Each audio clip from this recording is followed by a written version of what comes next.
Today we will start our topic absorption in the small intestine. तो जो हमारा food है, राइट, हमने जो माउथ थ्रू लिया वो फूड पाइप थ्रू हमारे स्टमच में पहुंचा, राइट, उसमें से स्मॉल इंटेस्टाइन में गया और वहां स्मॉल इंटेस्टाइन में उससे उसमें से जो प्रोटीन और है वो किस तरह से वहां पे एब्सॉर्ब होता है.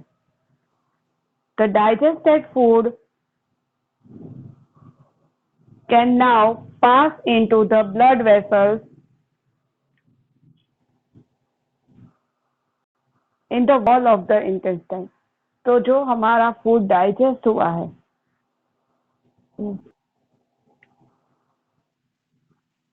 This process is called absorption. तो जो डाइजेस्टेड फूड है वो ब्लड वेसल्स में जाके इंटेस्टाइन की वॉल में जब एब्सॉर्ब होता है, इस प्रोसेस को कहते हैं absorption. The inner wall of the small intestine have thousands of finger-like outgrowths. These are called villi. तो जो स्मॉल इंटेस्टाइन की इनर वॉल है, राइट, अंदर की तरफ, उसमें बहुत सारे फिंगर जैसे, जो फिंगर का ऊपर का पार्ट होता है उस टाइप का स्ट्रक्चर होता है जिसे कहते हैं Willie.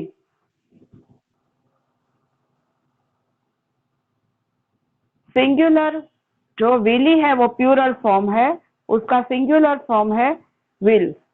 Can you guess what the role of villi could be in the intestine? तो इस विली का क्या रोल है हमारे इंटेस्टाइन में? The villi increase the surface area for absorption of the digested food. तो जो डाइजेस्टेड फूड है उसका सरफेस एरिया एब्सॉर्ब करने के लिए विली है उसे इंक्रीज करता है. Each villus has a network of thin and small blood vessels close to its surface. Right, जिसका सिंगुलर फॉर्म विलस है उसे उसका पूरा वो इकट्ठा होके उसका पूरा एक नेटवर्क बनाते हैं. जो बहुत ही विलस है वो बहुत ही थीन एंड स्मॉल वेसल्स है वो उसकी सरफेस में एकदम एक दूसरे के क्लोज होते हैं. The surface of the villi absorb the digested food material. और ये जो विली है उसका जो सरफेस एरिया है, मींस ये है वो क्या काम करते हैं विली, वो डाइजेस्टेड फूड मटेरियल को एब्सॉर्ब करते हैं. राइट, स्मॉल इंटेस्टाइन में जो फूड डाइजेस्ट हुआ था उसे वो विली है वो एब्सॉर्ब करेगा. The absorbed substance are transported via the blood vessels to different organs of the body where they are used to build complex substance such as the protein required by the body. तो यहाँ पे जो absorb जो substance हुए हैं वो blood vessels through हमारे body के डिफरेंट ऑर्गन्स तक ट्रांसपोर्ट हो गए और वहां पे वो जो कॉम्प्लेक्स सब्सटेंस है जैसे प्रोटीन, राइट, जो बॉडी को चाहिए उसमें वो कन्वर्ट होते. This is called assimilation. और यहाँ पे एक क्वेश्चन होगा कि एसिमिलेशन किसे कहते हैं, तो उसका आंसर क्या होगा कि जो एब्सॉर्ब किए हुए सब्सटेंस है वो ब्लड वेसल्स थ्रू हमारे बॉडी के डिफरेंट पार्ट तक पहुंचते हैं और जिसे कॉम्प्लेक्स सब्सटेंस प्रोटीन जो हमें चाहिए उसमें वो हमें मिलते हैं. इसे एसिमिलेशन कहते हैं. In the cells glucose break down with the help of oxygen into carbon dioxide and water and energy is release. तो सेल्स में जो ग्लूकोज है वो ब्रेक डाउन होता है और ऑक्सीजन है, ऑक्सीजन की हेल्प से कार्बन डाइऑक्साइड एंड वाटर है उसमें वो ब्रेक डाउन होता है एंड उसकी वजह से वहां एनर्जी रिलीज होती है. The food that remains undigested or unabsorbed enter into the large intestine. तो जो फूड यहाँ पे एब्सॉर्ब हो गया उसके बाद जो अनडाइजेस्टेड फूड बचा था जो हमारे बॉडी में डाइजेस्ट नहीं हुआ है और एब्सॉर्ब नहीं हुआ है वो स्मॉल इंटेस्टाइन में से जाएगा लार्ज इंटेस्टाइन में। Next one is large intestine. The large intestine is wider and shorter than small intestine, right? Small intestine से जो large intestine है वो shorter है, right? सबसे लंबा वाइड small intestine है।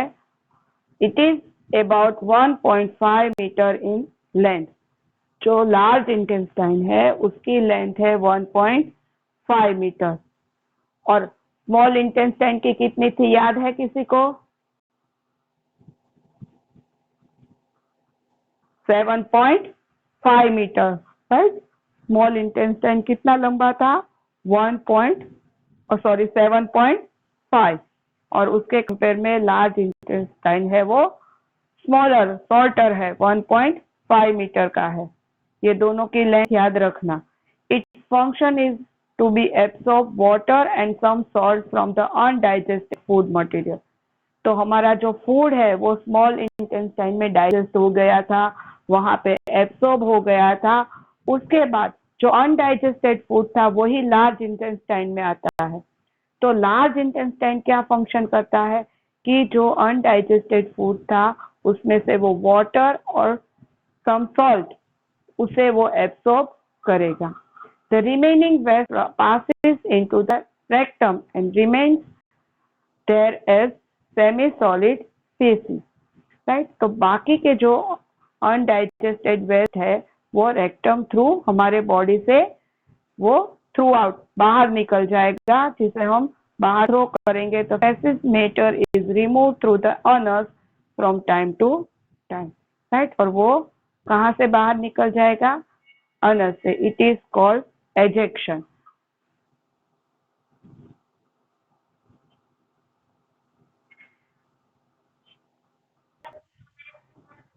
तो हमारे बॉडी में जो फूड हम लेते हैं,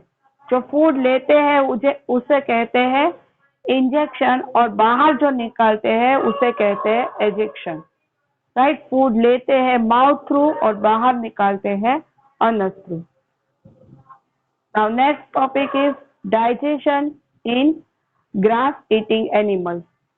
तो जिस तरह से हमने ह्यूमन में देखा उसी तरह से फूड का डाइजेशन ग्रास ईटिंग एनिमल्स में किस तरह से होता है? Have you observe cows, buffaloes and other grass eating animals chewing continuously even when they are not eating, right. आपने इन सभी एनिमल्स को देखा होगा कि वो, हाँ बोलो।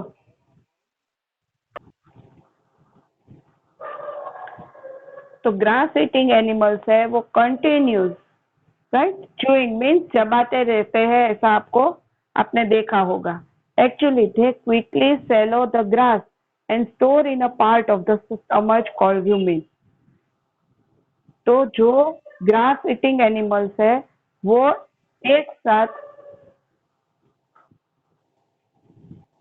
वो एक्चुअली जो भी फूड होता है उसका वो एक साथ सेलो मीन्स वो अपने माउथ थ्रू ले लेते हैं, और उसके बाद वो जो ग्रास है वो स्टमच के एक पार्ट पे स्टोर कर लेते हैं, जिसे कहते हैं रूमिन, और फिर उसे वो चबाते रहते हैं। Here the food gets partially digested is called cud, right. तो वो धीरे धीरे फिर उसे डाइजेस्ट करते हैं, जिसे कहते हैं cud. But later the cud returns to the mouth in small lumps and the animals chew it। और उसके बाद जो उसने एक साथ फूड ले लिया होता है वो वापस उसके स्टमच में से वापस माउथ में आता है और वो धीरे धीरे उसे चबाते रहते हैं। This process is called rumination and these animals are called ruminants। तो इस तरह की जो उसकी फूड डाइजेशन की प्रोसेस है जिसे कहते हैं रूमिनेशन, एंड जो इस तरह से ग्रास ईटिंग जो आपको च्यू करते हुए मीन्स चबाते हुए दिखते हैं उस टाइप के एनिमल्स को कहते हैं ruminants. The grass is rich in cellulose, a type of carbohydrate. Many animals including human cannot digest cellulose। तो ग्रास है उसमें बहुत रीच इन सेल्यूलोज मीन्स सेल्यूलोज ज्यादा होता है और वो क्या है, एक टाइप का कार्बोहाइड्रेट है। तो ज्यादातर एनिमल्स और हम ह्यूमंस भी इस तरह से ज्यादा सेल्यूलोज अगर हो तो उससे इजीली डाइजेस्ट नहीं कर पाते। Ruminants have a large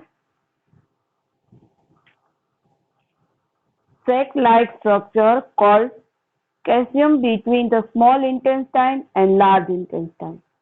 The cellulose of the food is digested here by the action of certain bacteria which are not present in humans. तो ऐसे रूमिनेंट्स यानी ऐसे ग्रास ईटिंग जो एनिमल्स है उसमें जो सेल्यूलोज है उसे डाइजेस्ट करने के लिए कुछ बैक्टीरिया होते हैं, राइट।